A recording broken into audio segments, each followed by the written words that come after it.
अस्सलाम वालेकुम, मैं असदुल्ला ख़ान हूँ। पाकिस्तान तहरीक इंसाफ के साथ जो कुछ हुआ वो सब ने देखा। इंतखाबात एक मजाक बन के रह गए हैं और इन इंतखाबात की वैसे तो अब कोई ज़रूरत महसूस नहीं होती, लेकिन अगर हो जाते हैं तो उसके नतीजे में जो हुकूमत बन के आएगी उसकी कोई चूँकि साख नहीं होगी, उसकी कोई क्रेडिबिलिटी नहीं होगी, उसको कोई तस्लीम नहीं करेगा और पूरी दुनिया के ऑब्जर्वर्स जिनको दावत दी गई है वो एक मजाक बन के रह जाएगा। तो अब तहरीक इंसाफ ऐसी सूरत में क्या इलेक्शन में उतर जाए खामोशी के साथ, इनको कबूल कर ले, या वो अपने लीगल जो उनका डिस्कोर्स है उसको वो इस्तेमाल करें। मेरे ख्याल में तहरीक इंसाफ के पास मैं आपके साथ जो शेयर करना चाहता हूँ वो ये है कि ऑप्शंस क्या हैं, क्या क्या तहरीक इंसाफ कर सकती है, वो 4 ऑप्शंस क्या हैं और तहरीक इंसाफ करने क्या जा रही है। तहरीक इंसाफ ने भी 4-5 चीज़ों को प्लान किया है, वो क्या करने जा रही है, और अगर तहरीक इंसाफ को इसमें से रिलीफ मिल गया और अगर उनके मंसूबे के मुताबिक चीज़ें अदालतों से हो गई तो मेरा ख्याल में ये बाजी जो है वो पलट सकती है और तहरीक इंसाफ वापस खेल में आ सकती है। अभी तो सूरत हाल ये हुई ना कि तहरीक इंसाफ को खेल से ही निकाल दिया गया है। वो बल्ला जो आप जानते हैं, जो निशान वापस लिया गया था, फिर पेशावर हाई कोर्ट के फैसले के बाद वो निशान मिल गया। अब निशान जो है वो महज एक अलामती निशान बन गया है, यानी बल्ले क्या उम्मीदवार ही अगर नहीं बचा तो बल्ला अगर बैलेट पेपर पे होगा भी तो कैसे होगा, क्योंकि उम्मीदवार ही नहीं है। जब तहरीक इंसाफ का उम्मीदवार ही नहीं है तो निशान कैसे होगा। उम्मीदवारों के कागजात तो मुस्तरद हो गए। तो अब तहरीक इंसाफ के पास ऑप्शंस क्या हैं वो ज़रा मैं आपके सामने पहले रख देता हूँ और फिर देखते हैं कि तहरीक इंसाफ करने क्या जा रही है। कुछ मालूमात की बुनियाद पर मैं आपके साथ चीज़ें शेयर करता हूँ। देखिए, सबसे पहली बात तो यह है कि तहरीक इंसाफ के पास नंबर 1 ऑप्शन तो यह है कि जहाँ जहाँ पर तहरीक इंसाफ के उम्मीदवारों के कागजात नामजदगी मुस्तरद हुए वो सब इंडिविजुअली अपने अपने तौर पर अदालतों से रुजू करें, अपना अपना केस लड़ें, अपनी अपनी पिटिशंस दायर करें और अदालतों को बताएं कि हमारे साथ नाइंसाफ़ी हुई है। जैसे अपने अपने तौर पर सबने कागजात जांच नामजदगी छीने जाने या जमा ना कराने के हवाले से, जमा ना कराए जाने के हवाले से अदालतों से रुजू किया और कुछ को रिलीफ मिला भी। वो अलग बात है कि उनके कागजात फिर जमा हो गए, मंजूर हो गए, लेकिन बाद में मुस्तरद कर दिए गए, वो अलग बात है। तो एक ऑप्शन यह है कि सब उम्मीदवार जो मुतासर हुए हैं वो अपने अपने तौर पर अदालतों से रजू करें और अदालतों से जाकर रिलीफ हासिल करने की कोशिश करें। दूसरा ऑप्शन यह है कि पाकिस्तान तहरीक इंसाफ बतौर जमात, एक केस का फैसला आया था पिछले दिनों लेवल प्लेइंग फील्ड का, कि तहरीक इंसाफ को लेवल प्लेइंग फील्ड दी जाए, उसमें तौहीन अदालत की दरख्वास्त लेकर सुप्रीम कोर्ट के पास चली जाए और बतौर जमात ये कहे कि जनाब जो आपने फैसला दिया था कि तहरीक इंसाफ के साथ लेवल प्लेइंग फील्ड का मामला किया जाए, वो तहरीक इंसाफ को नहीं मिली और तहरीक इंसाफ के साथ जाती हुई है। तहरीक इंसाफ के लोगों के कागजात मुस्तरद कर दिए गए हैं और 90% लोगों का कागजात मुस्तरद किया जाना एक अनप्रेसिडेंटेड है। बाकी मुखालिफ सियासी जमातों के तमाम जो उम्मीदवार हैं उनके कागजात मंजूर कर लिए गए हैं। तो ये कोई लेवल प्लेइंग फील्ड नहीं है, आपके फैसले की तौहीन हुई है, ये तौहीन अदालत हुई है, आप इस केस को सुने। तो दूसरा ऑप्शन ये है कि तहरीक इंसाफ बतौर जमात सुप्रीम कोर्ट से आने वाले फैसले, जो लेवल प्लेइंग फील्ड का फैसला था जिसमें बड़े अहम रिमार्क्स दिए गए थे और इलेक्शन कमीशन से कहा गया था कि इसको यकीनी बनाया जाए, और कहा गया था कि बज़ाहिर नहीं लगता कि एक जमात के साथ लेवल प्लेइंग फील्ड हो रही है। यह भी कहा गया था कि इस वक्त एक ऐसे वक्त में कि जब इलेक्शन हो रहे हैं, आप एक सियासी जमात को दीवार से लगाने के लिए जाके तौहीन इलेक्शन कमीशन की जेल में समाते करते फिर रहे हैं। तो ये सब कुछ उस केस में हुआ था और दरखास्त निपटा दी गई थी। अब उसमें तहरीक इंसाफ तौहीन अदालत में जा सकती है। तीसरा ऑप्शन तहरीक इंसाफ के पास क्या है? देखिए, तीसरा ऑप्शन तहरीक इंसाफ के पास ये है कि पिछले दिनों सुप्रीम कोर्ट ने एक इलेक्शन कमीशन की दरख्वास्त सुनी थी। काजी फाइसर साहब ने छुट्टियों पर जाने से एक रात पहले दरख्वास्त सुनी थी और तहरीक इंसाफ को सुने बगैर फैसला दे दिया था और उमैर न्याजी को तौहीन अदालत का नोटिस भी कर दिया गया। आपको याद होगा कि वो मामला यह था कि उमैर न्याजी ने लाहौर हाई कोर्ट में दरख्वास्त दी थी कि जनाब आरोज़ के ज़रिए इलेक्शन होगा तो ये साफ़ सुथरा इलेक्शन नहीं हो सकता, क्योंकि आरोज़ एग्जेक्टिव से लिए गए हैं और आरोज़ अगर जुडिशरी से नहीं लिए जाते तो हमें भरोसा नहीं है और नाइंसाफ़ी होगी, धांधली होगी, प्री पोल रिगिंग होगी। ये दरख्वास्त मंजूर कर ली थी लाहौर हाई कोर्ट ने और लाहौर हाई कोर्ट ने कहा था कि हाँ जनाब, आरोज़ को जुडिशरी से दिया जाए, एग्जेक्टिव से ना दिया जाए।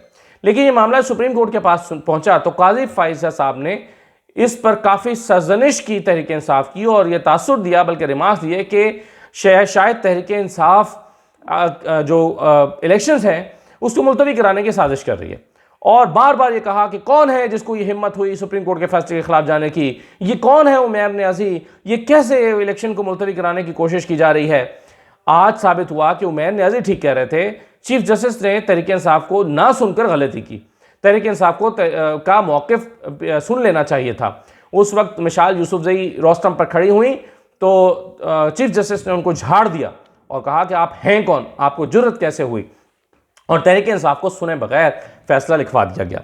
और यहाँ यही नहीं बल्कि उमैर न्याजी को तौहीन अदालत का नोटिस भी कर दिया गया। आज साबित हो गया है कि उमैर न्याजी ठीक कह रहे थे, तहरीक इंसाफ के खदशात दुरुस्त थे, और साबित हो गया है कि काजी फैसल साहब ने तहरीक इंसाफ को सुने बगैर, उनका मौक़िफ़ लिए बगैर फैसला देकर गलती की। और उनको अब एहसास हुआ होगा कि वाकई तहरीक इंसाफ तो ठीक कह रही थी कि आरोज़ ने तो सारा इलेक्शन ख़तरे में डाल दिया है, इसकी साख को बर्बाद कर दिया है। जो एग्जेक्टिव से आरोज़ आए हैं वो किसी के ज़ेर असर लगते हैं, वो सियासी जमातों या बिलखुसूस वो सियासी जमात जिसके बारे में ये तासुर पैदा किया गया है कि वो हुकूमत बनाने जा रही है, उनके ज़ेर असर लगते हैं। उनके मालूम है कि आइंदा उनकी हुकूमत बनेगी तो हमने इसी ख़ित्ता ज़मीन पर अपनी नौकरी करनी है, तो वो उस जमात के साथ मिलकर उसके ज़ेर असर आकर फैसले दे रहे हैं। तो अब साबित हो गया है कि आरोज़ ने कितने बड़े पैमाने पर धांधली की और इलेक्शन कमीशन को बेबस करके रख दिया। और इलेक्शन कमीशन जो कि पहले बेबस होने को तैयार बैठा है, उस क्या इलेक्शन कमीशन की साख खाक में मिला दी।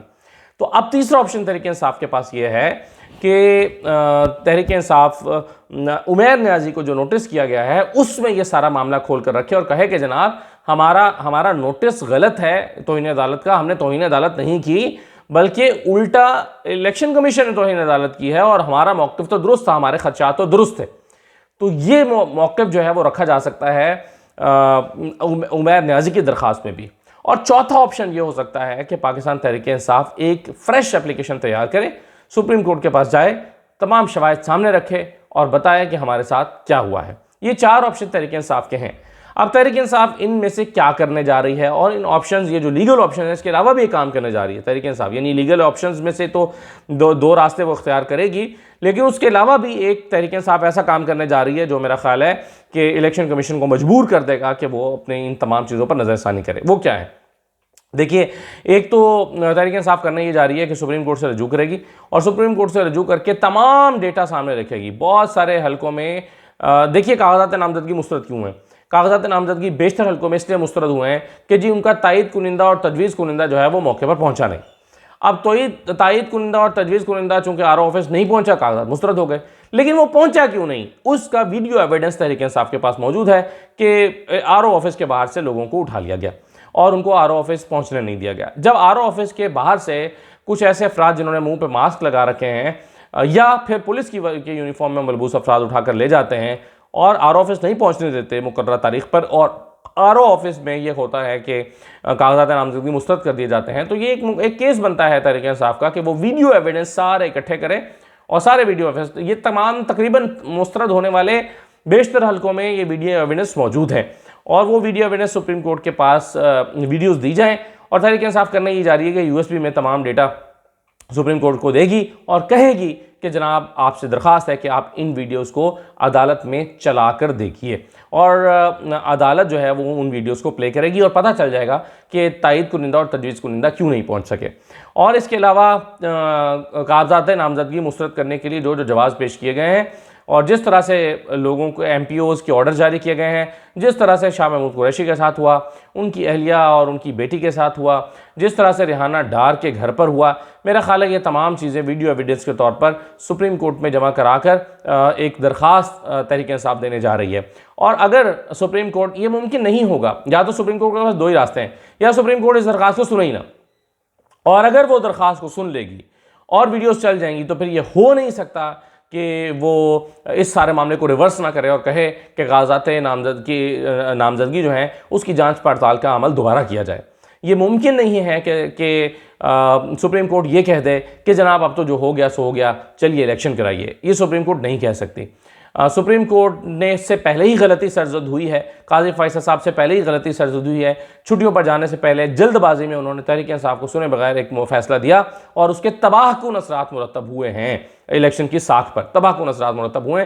तो इलेक्शन कमीशन अब सुप्रीम कोर्ट के पास अब ये रास्ता नहीं है कि वो सुने बगैर और उन एविडेंसेस को देखे बगैर जो उनको पेश किए जाएंगे वो क्या कोई फैसला सुना सके। तो मेरा ख्याल है तहरीक इंसाफ ये करने जा रही है कि वो एक फ्रेश एप्लीकेशन सुप्रीम कोर्ट में जाएगी और कहेगी कि जनाब आपने इलेक्शन का जो है वो, या तो सुप्रीम कोर्ट कह दे कि जनाब आप हमारे पास ना आइए, आप जाइए हाई कोर्ट के पास चले जाइए, यानी गुरेज कर ले या उस दरख्वास्त को समाज के लिए मुकर्रर ना कर रहे। ऐसे में भी सुप्रीम कोर्ट वाज़े तौर पर उसकी भी जानिबदारी वाज़े हो जाएगी और पता चल जाएगा सुप्रीम कोर्ट भी इलेक्शन कमीशन के साथ मिली हुई है, पता चल जाएगा।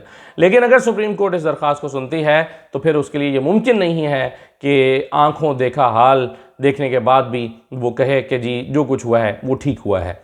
और एक और चीज़ सुप्रीम में जो पाकिस्तान तहरीक इंसाफ करने जा रही है, मेरा ख्याल है वो बहुत ही मौसर चीज़ है, वो ये है कि वो ये तमाम एविडेंस जो है वो मुल्की और गैर मुल्की जो इलेक्शन के मुबस्सिरीन हैं, जो इदारे इलेक्शन पर कमेंट करते हैं, इलेक्शन पर अपनी वाइट पेपर जारी करते हैं या इलेक्शन के ऊपर जो है वो अपनी ऑब्जर्वेशंस देते हैं, उन तमाम को ये अपना सारा डेटा भेजने जा रही है। तहरीक इंसाफ शवाहिद की शक्ल में एक पेपर बनाकर, एक बुक बनाकर और वीडियोस में एक CD बनाकर या USB बनाकर ये तमाम डेटा उन ऑब्जर्वर्स को भी भेजने जा रही है कि देखिए जनाब हमारे यहाँ इलेक्शन किस अंदाज में हो रहे हैं। तो ये मेरा ख्याल है तहरीक इंसाफ ने फैसला किया है।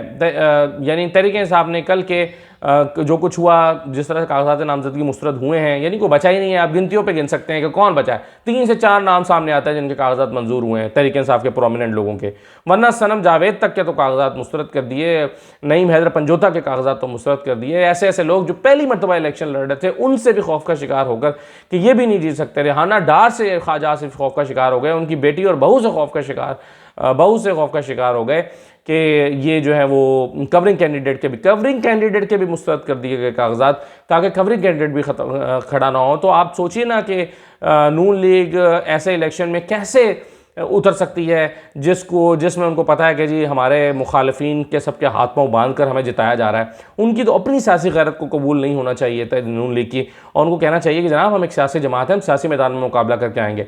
कल को कैसे मीडिया के सवालों का वो जवाब देंगे जब उनसे कहा जाएगा कि जनाब आपने तो एक ऐसा खेल खेला कि जिसमें आरोज के ज़रिए से लोगों के हाथ पांव बंधवा कर आप सियासत में मैदान में आए हैं। कैसे वो इन सवालों का जवाब देंगे और कैसे वो उस कुर्सी पर एतमाद के साथ बैठेंगे जिसके लिए अभी उनका एतमाद ख़त्म कर दिया गया है। तो तहरीक इंसाफ ने ये फ़ैसला किया कि हम उसको सबको कबूल नहीं करेंगे, बल्कि फ्रंट फुट पर आकर अपने तमाम कानूनी ऑप्शंस को इस्तेमाल करेंगे और उसके लिए वो सुप्रीम कोर्ट का रास्ता भी इख्तियार कर रहे हैं और ऑब्जर्वर्स के पास जाने का भी फ़ैसला कर रहे हैं। तो ये थी जी अब तक की सूरत हाल। इजाज़त दीजिए, अल्लाह हाफ़िज़।